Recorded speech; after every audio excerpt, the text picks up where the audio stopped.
প্রিয় ছাত্রছাত্রী বন্ধুরা, সেলফ স্টাডি চ্যানেলে আমি ম্যাডাম। আজকের ভিডিওতে আমি তোমাদের ক্লাস 2 এর প্রথম পর্যায়ক্রমিক মূল্যায়ন 2025 সালের কিছু স্যাম্পল প্রশ্নপত্র করাবো, বাংলার প্রশ্ন করাবো। এই বছর থেকে তো হোলিস্টিক রিপোর্ট কার্ড অনুযায়ী প্রথম পর্যায়ের পরীক্ষার হবে তোমাদের 20 নম্বরের, সময় থাকবে 40 মিনিট। তো প্রশ্নপত্রের ধারাও কিছুটা পরিবর্তন হয়েছে, তো সেই অনুযায়ী প্রশ্নগুলি করাবো। এগুলো প্র্যাকটিস করলে তোমাদের কমন আসবে আশা করছি, তাই তোমরা পুরো ভিডিওটা দেখো। আর আমি পড়াবো প্রশ্ন বিচিত্রা, রায় ও মার্টিনের প্রশ্ন বিচিত্রা থেকে পড়াবো। তো তোমরা সবাই এই স্কুলটা খুলে নাও।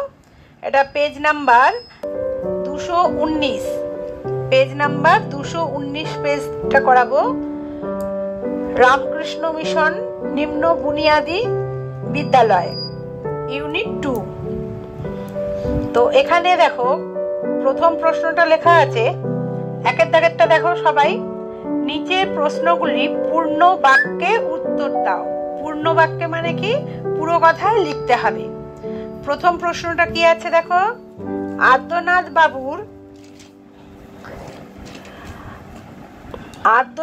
বাবু কেমন লোক?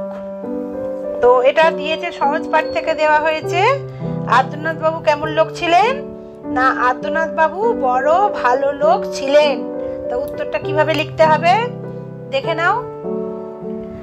আদ্যনাথ বাবু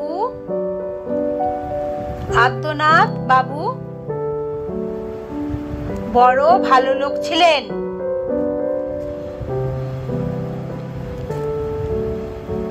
আচ্ছা, তোমরাও লিখে নেবে। পরেরটা দেখো, আদ্যনাথ বাবুর কন্যার নাম কি? তোমরা সবাই জানো আদ্যনাথ বাবুর কন্যার নাম শ্যামা।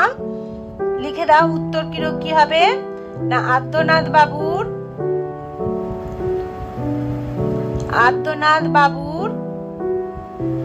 কন্যার নাম শ্যামা।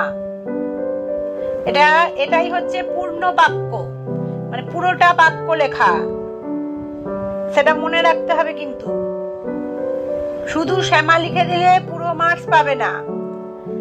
বরের নাম কি ছিল? বরের নাম বৈদ্যনাথ। বরের নাম বৈদ্যনাথ। তারপরে কি ছিল? গাড়ি কে চালায়? গাড়ি চালায় বংশীবদন। গাড়ি চালায় বংশীবদন, তাই তো? এই যে এটা দিচ্ছি, এই চিহ্নটাকে দাঁড়ি চিহ্ন বলে। এটা পূর্ণ বাক্য লেখা হলো, পুরো কথায় উত্তর লেখা হলো। ঠিক আছে, এবার পরের 2-এর দাগেরটায় চলে আসো। 2-এর দাগে কি দেওয়া আছে? যুক্ত বর্ণগুলি ভেঙে দেখাও।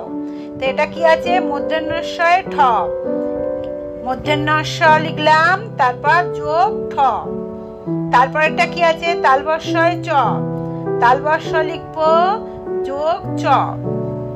এখানে দেখো কি লেখা আছে, এটা পেট কাটা মূর্ধন্যস্বয়ে মূর্ধন্য। তাহলে পেট কাটা মূর্ধন্যস্ব আগে লিখে দেব, তারপরে মূর্ধন্য লিখে দিলাম। তারপরেরটা কি আছে? হয়ে দন্তের ন, না হয়ে ল আছে। ওকে, হ যোগ ল। ঠিক আছে, দেখে নিলে এটা। আচ্ছা, এরপরে দেখো 3-এর দাগটা, যুক্ত বর্ণ গঠন করো। যুক্ত বর্ণ গঠন করতে হবে দন্তের স যোগ র।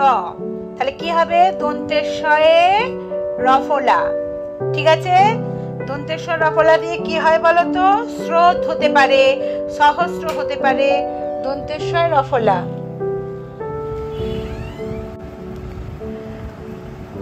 তারপরে দেখো ক্ষয়েরটা কি আছে? হয় দন্তের ন। এটা লেখে কিরকম করে দেখে নাও। হ লিখলাম, এই পাশে এইভাবে দেওয়াটাই দন্তের ন। তারপরে কি লেখা আছে? দন্তের স্বয় থ। কিভাবে লিখবে? দন্তের স লিখবো, তারপর এই থ দিয়ে দিলাম, তারপরে কি আছে, বর্গীয় জয় যোগ বর্গীয় জ যোগ ব, কি হবে, কিরম ভাবে লিখবো, এই লিখলাম, এর নিচে ব দিয়ে দিলাম, কি হয় বলতো, এই দিয়ে একটা শব্দ উজ্জ্বল হবে। দন্তেশ্বয় থ দিয়ে কি হতে পারে বলতো, অস্থির। আর হয় দন্ত ন দিয়ে বন্যী হতে পারে, মধ্যাহ্ন হতে পারে। দন্তেশ্বর ফোলা দিয়ে কি হবে, সহস্র হতে পারে, স্রোত হতে পারে। ঠিক আছে, এবার নিচেরটায় চলে আসো। নিচে কি আছে, 4-এর দাগেরটা, অর্থ লেখো, মানে এই কথাগুলো যেগুলো দেয়া আছে শব্দগুলো এর মানে লিখতে হবে। তো শব্দ কি দেয়া আছে, প্রথমেরটা অসংখ্য। অসংখ্য মানে কি, অনেক। অসংখ্য মানে অনেক, লিখে দাও, অনেক। ঠিক আছে, শীঘ্র, শীঘ্রটা কি হবে, তাড়াতাড়ি, তাড়াতাড়ি।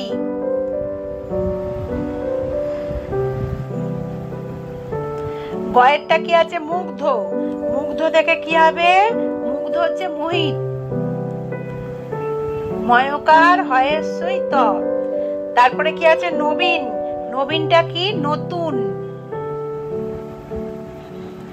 তারপর কি আছে এখানে, সাঙ্গ।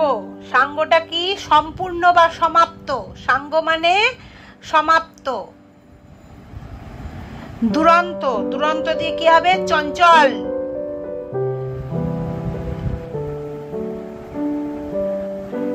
চারের দাগ পর্যন্ত হলো। আচ্ছা, নাম্বার বিভাজনটা দেখে নাও। প্রথমে 4 নাম্বার দেওয়া আছে, 4টে প্রশ্ন দেওয়া আছে, 4 নাম্বার। তারপরে 2-এর দাগে দেখো 2 নাম্বার দেওয়া আছে, মানে এক একটা হাফ হাফ করে দেওয়া আছে। তারপর যুক্তবর্ণ গঠন করো, হাফ করে দেওয়া, 4টে আছে যুক্তবর্ণ, 1 2 3 4টে, তো 2 নাম্বার দেওয়া। অর্থলেখটা কি, হাফ নাম্বার করে দেওয়া আছে, 6খানা আছে।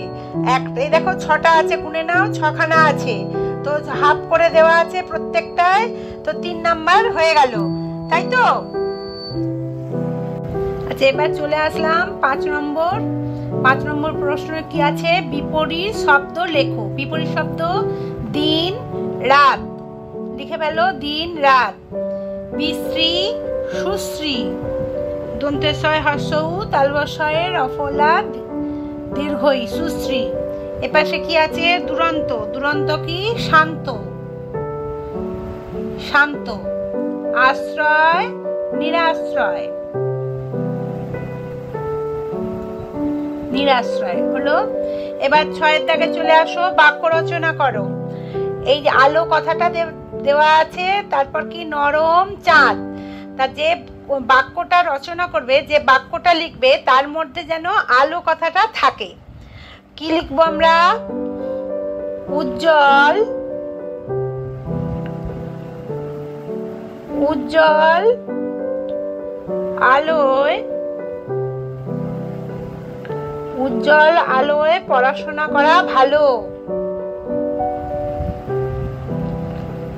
পড়াশোনা করা ভালো।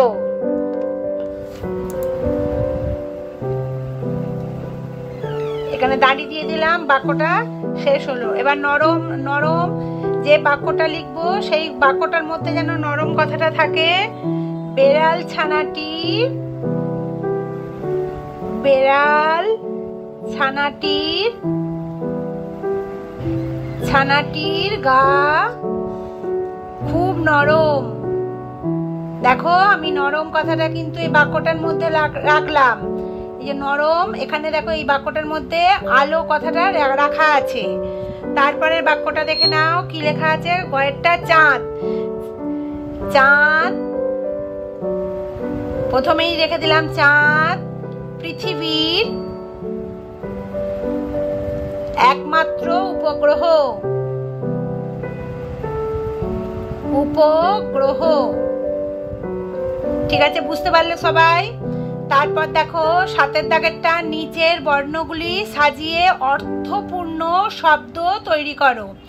এখানে প্রত্যেকটা অক্ষর আলাদা উল্টো পাল্টা ভাবে রাখা আছে, তোমাদের এটা সঠিকভাবে সাজিয়ে নিতে হবে। কি হবে বলো তো, এটা মঙ্গলবার, মঙ্গলবার হলো। তারপরটা কি হবে বলো তো, পঙ্গপাল, পঙ্গপাল। এপাশে দেখো গয়েরটা, গয়েরটা কি হবে বলো তো? চন্দননগর। চ দন্তের নয় দ, দন্তের ন চন্দন, চন্দননগর। ঠিক আছে, দুটো দন্তের ন আছে, চন্দননগর। তারপরটা কি হবে? সুন্দর। দন্তের শয় হর্ষ উ, দন্তের নয় দ র, সুন্দর।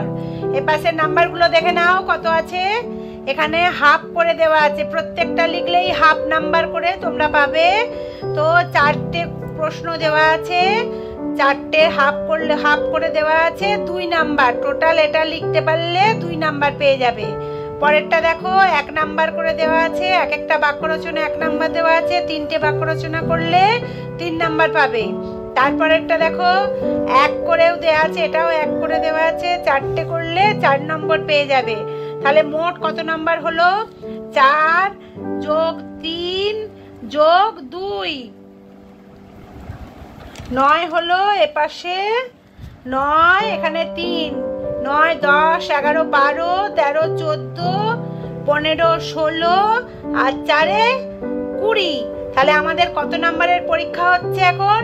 20 নাম্বারের পরীক্ষা হবে।